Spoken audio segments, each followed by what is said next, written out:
कोई भी भगत भाई बहन इस वहम में ना रहे कि सतगुरुदेव भगवान मुझे बहुत अच्छे से जानते हैं, मैं तो गुरु जी के साथ में रहा हुआ हूं, मैं तो गुरु जी की रिश्तेदारी में हूं, अरे गुरु जी तो मेरे पापा जी हैं, अरे भाई गुरु जी तो मेरे रिश्तेदार हैं। इस वहम में बिल्कुल भी ना रहें, बिल्कुल भी, वरना बहुत बड़ा धोखा खा जाएंगे। आपको भाई और बहनों एक छोटा सा सत्संग सुनाता हूं, जिसमें पूज्य गुरुदेव भगवान ने जिक्र किया है।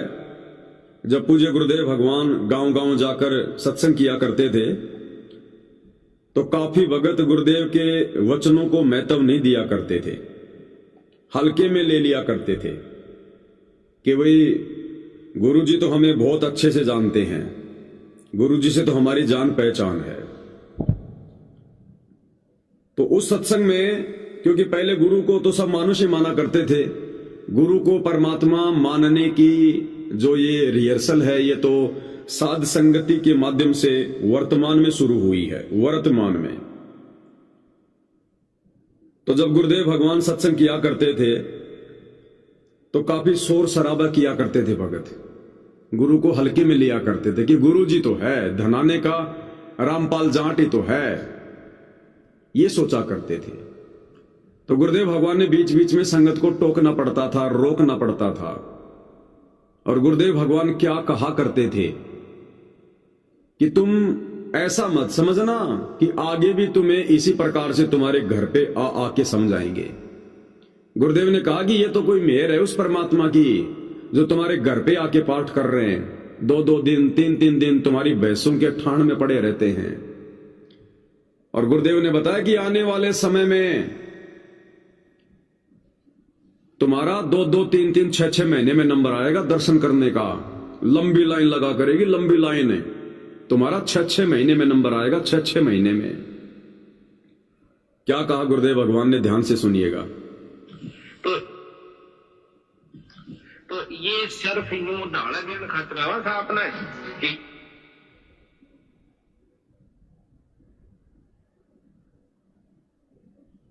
सुनिएगा। तो ये सिर्फ यूं ढाला देने खातिर आवा था अपना कि ये काम करने के थे, तुम बोल रहे सो आगे हमने समय भी नहीं मिलेगा, कभी तुमने सोचो काम रोज आया करेंगे थारे, 6 महीना में भी आपका एक दिन नंबर आओगा और ऐसा समय आओगा तो आप इतने दूर से दर्शन करने पड़ा करेंगे। आज तो हम घर घर आकर आपको सारा दे रहे, सब समझा रहे हैं।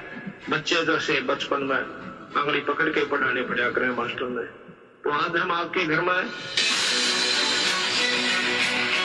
तो क्या कह रहे हैं पूज्य गुरुदेव भगवान कि 6-6 महीने में नंबर आएगा, 6-6 महीने में दर्शन करने का, और लंबी लाइन लगा करेगी, लंबी लाइन। कहां तुम हल्के में ले रहे हो? ये ना सोचना कि गुरुजी आज हमारे घर पर आकर पाठ कर रहे हैं, सत्संग कर रहे हैं तो ऐसे ही आगे भी आके करते रहेंगे। इसी के चलते भाई और बहनों, आत्माओं ने गुरु को पहचाना नहीं, मानुष मान लिया, हल्के में ले लिया,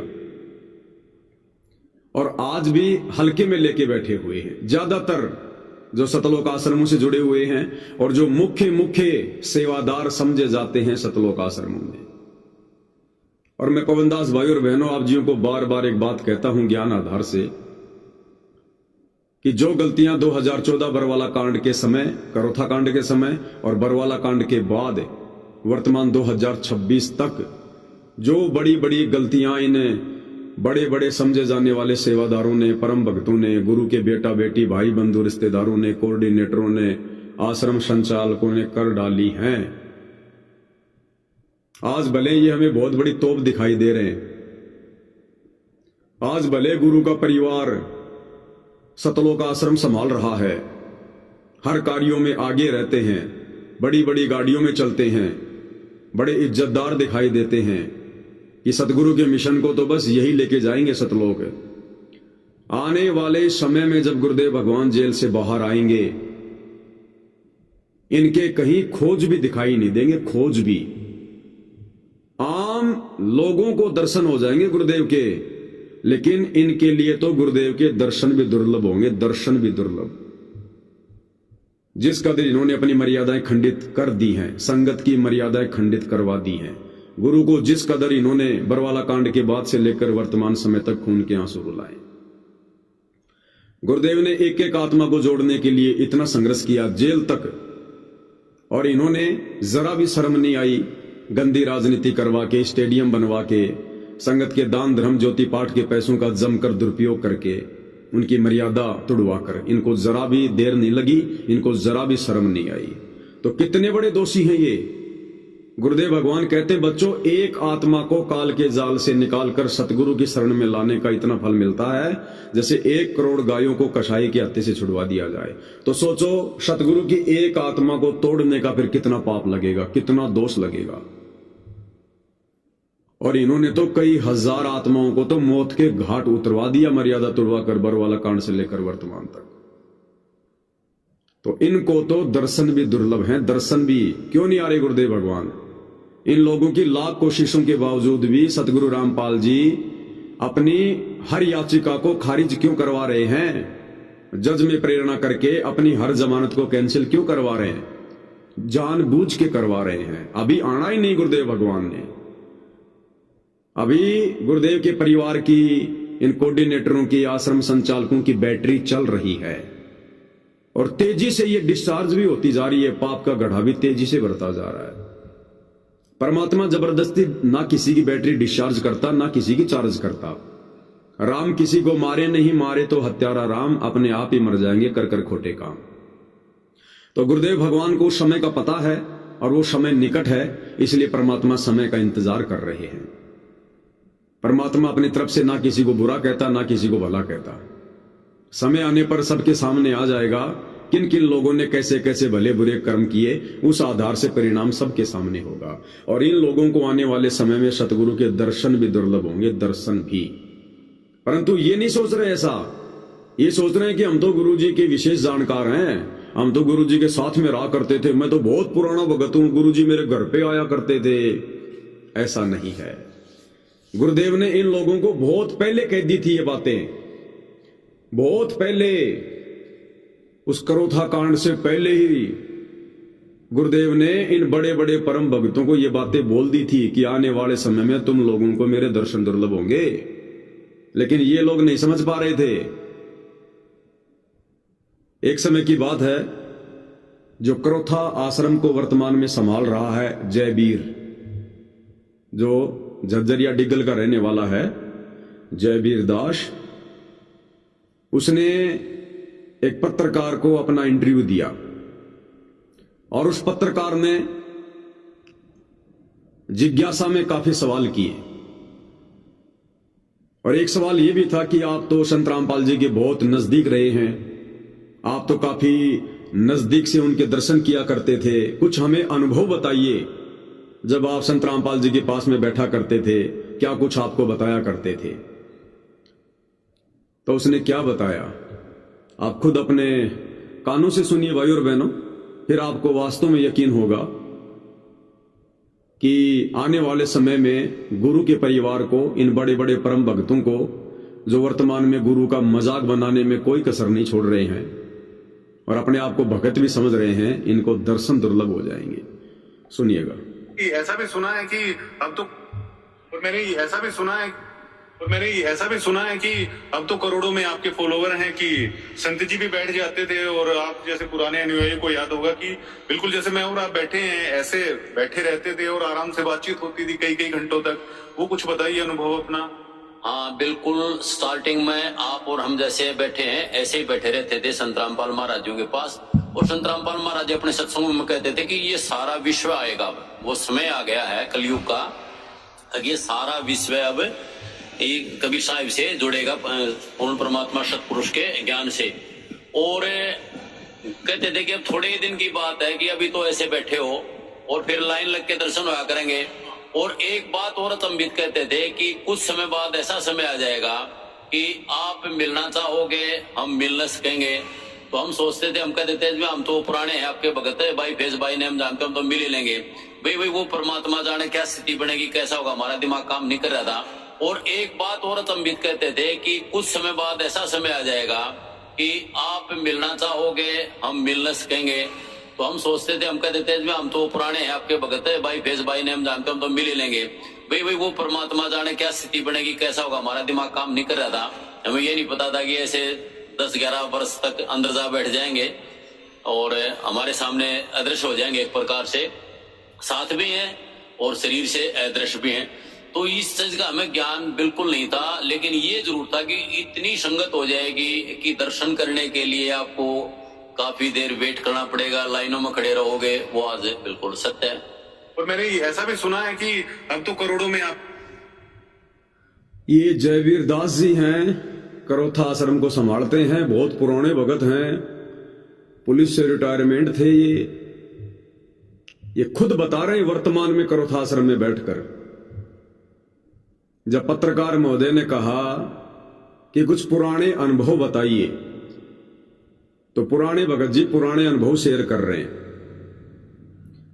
कि हम बैठे हुए थे गुरुदेव के आसपास, तो गुरुदेव ने कहा कि बच्चों पूरा विश्व परमात्मा की शरण में आएगा और एक समय ऐसा भी आएगा आप मिलना चाहोगे। आप कौन? जो गुरुदेव के पास में बैठे हुए थे, जो परम भगत, बड़े बड़े भगत, कि आप लोग मिलना चाहोगे पर मिल ना सकोगे। क्या कहा गुरुदेव ने? कि आने वाले समय में आप लोग मिलना चाहोगे परंतु मिल ना सकोगे। तो जयवीर जी ने क्या कहा उस समय गुरुदेव को कि हे गुरुदेव, हम तो आपको बाई नाम, हम तो आपको बाई नेम बाई फेस जानते हैं, आप भी हमें बाई नेम बाई फेस जानते हो।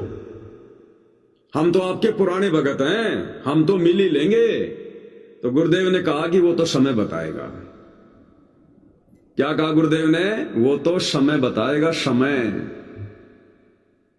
अब ये जयवीर दास फिर कह रहा कि देखो आज वो समय आ गया, आज गुरुजी 11 साल से जेल में हैं, हम चाहते हुए भी उनसे मिल नहीं पा रहे। अरे नहीं भैया, अभी समय नहीं आया, अभी तो गुरु तुम्हारी जेब में है, अभी तो तुम गुरु के गुरु हो। तुम लोग जब चाहे जाकर हिसार जेल में मिल लो भाई, तुम्हें किसने मना किया? बस गुरुजी के परिवार की थोड़ी सी चरण चंपी तो करनी पड़ती है। महेंद्र दास की थोड़ी सी चरण चंपी कर लो, हे महेंद्र दास जी दया करो, गुरुजी से मिलवा दो जेल में। अरे जाओ रे, अब की बार मिलाई पे ले जाओ, इसको मिला दो। या गुरुजी के बड़े बेटे वीरेंद्र की चंपी कर दो, अरे वीरेंद्र भैया गुरुजी से मिलवा दो। और ठीक है भगत जी मिलवा देंगे अब की बार। अभी नहीं आया वो समय जो गुरुदेव ने कहा था। वो समय आएगा गुरुदेव के हिसार जेल से बाहर आने के बाद। जब गुरुदेव हिसार जेल से बाहर आएंगे और तुम लोग उनके दर्शन करना चाहोगे ना, अति दुर्लभ, इतने कर्म बिगड़ चुके हैं तुम्हारे, नए भगत को दर्शन हो जाएंगे, नए भगत को गुरुजी अपने पास बुला लेंगे, लेकिन तुम पुराने भगतों के गुरुजी दर्शन करना भी उचित नहीं समझेंगे। तुम्हारा जो रिचार्ज है वो खत्म हो चुका होगा। तुम वर्तमान में गलतियों पे गलतियां करके, मर्यादाओं पे मर्यादा तोड़ के, संगत की तुड़वा के अपने रिचार्ज को खत्म कर रहे हो। और जब डिस्चार्ज हो जाओगे तो परमात्मा कुछ नहीं देखता। फिर परमात्मा तो आत्मा को देखता कि कितनी रिचार्ज है।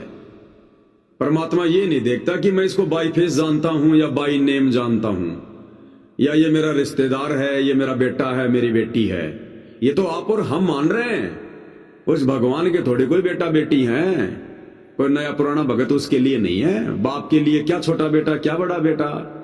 गुरुदेव भगवान तो कहते हैं कि परमात्मा के लिए तो सूक्ष्म जीव भी उतना ही प्यारा है और हाथी भी उतना ही प्यारा है। ये तो तुम भक्तों की नादानी है जो तुम सोचते हो कि गुरुजी को हम बाई फेस जानते हैं, बाई नेम जानते हैं, गुरुजी हम तो मिल ही लेंगे। तो गुरुदेव ने कहा कि भैया वो तो समय बताएगा, समय। एक बार फिर से सुन लीजिएगा भाई और बहनों। और मैंने ऐसा भी सुना है कि अब तो करोड़ों में आपके फॉलोवर हैं कि संत जी भी बैठ जाते थे और आप जैसे पुराने अनुयायी को याद होगा कि बिल्कुल जैसे मैं और आप बैठे हैं ऐसे बैठे रहते थे और आराम से बातचीत होती थी कई कई घंटों तक। वो कुछ बताइए अनुभव अपना। हाँ बिल्कुल, स्टार्टिंग में आप और हम जैसे बैठे हैं ऐसे ही बैठे रहते थे संत रामपाल महाराज जी के पास। और संत रामपाल महाराज अपने सत्संग में कहते थे कि ये सारा विश्व आएगा, वो समय आ गया है कलयुग का, ये सारा विश्व अब एक कबीर साहिब से जुड़ेगा पूर्ण परमात्मा सतपुरुष के ज्ञान से।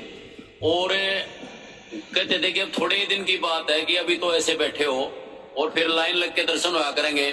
और एक बात और अचंभित कहते थे कि कुछ समय बाद ऐसा समय आ जाएगा कि आप मिलना चाहोगे, हम मिल न सकेंगे। तो हम सोचते थे, हम कहते थे हम तो पुराने हैं, आपके भगत है भाई फेस भाई ने, हम जानते हम तो मिल ही लेंगे। भाई वो परमात्मा जाने क्या स्थिति बनेगी, कैसा होगा, हमारा दिमाग काम नहीं कर रहा था। और एक बात और अचंभित कहते थे कि कुछ समय बाद ऐसा समय आ जाएगा कि आप मिलना चाहोगे, हम मिल न सकेंगे। तो हम सोचते थे, हम कहते थे हम तो पुराने हैं, आपके भगत है भाई फेस भाई ने, हम जानते हम तो मिल ही लेंगे।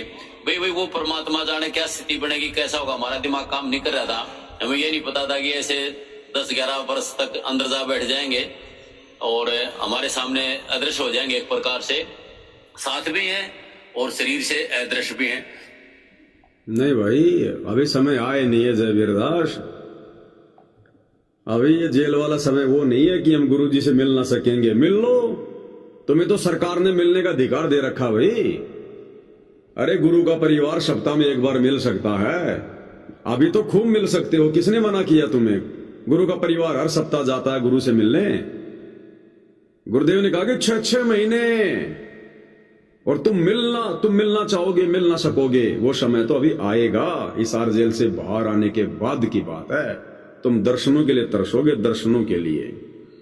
अब तो परमेश्वर की नई सेना, नया मैनेजमेंट, नए भगत, नए सेवादार। तुम तो अब पुराने हो गए, ये पुराने पार्ट्स हो गए, पुराने पार्ट्स। आजकल लोग 2-2-3 साल में गाड़ियां बदल देते हैं। क्या भगवान सेवादार नहीं बदलेगा जो 20-20, 30-30 साल से लग रहे हैं? ढंग का काम भी नहीं कर रहे, उल्टा भगवान को दुखी कर रहे हैं, तो भगवान चेंज नहीं करेगा उनको? अरे किसी नेताजी का बॉडीगार्ड जरा सी गलती कर दे, नेताजी उसको हटा देता है। तुम हो ही क्या फिर? तो अब तो भाई और बहनों, कल की भगवान की नई कल की सेना होगी, नई कल की सेना। तो आप और हमारा सौभाग्य है कि हमें परमपिता परमेश्वर जी ने उस कल की सेना का हिस्सा बनने का मौका दिया है। हमें गुरुदेव भगवान ने साध संगति से जोड़ा है। इस साध संगति में से ही परमेश्वर अपनी हंस आत्माओं को छांटेंगे। जब तक यहां रहेंगे तब तक अपने सेवादारों के रूप में, और जब जाएंगे तो सतलोक साथ में ले जाने के लिए साध संगति से ही परमेश्वर अपनी हंस आत्माओं को छांटेंगे।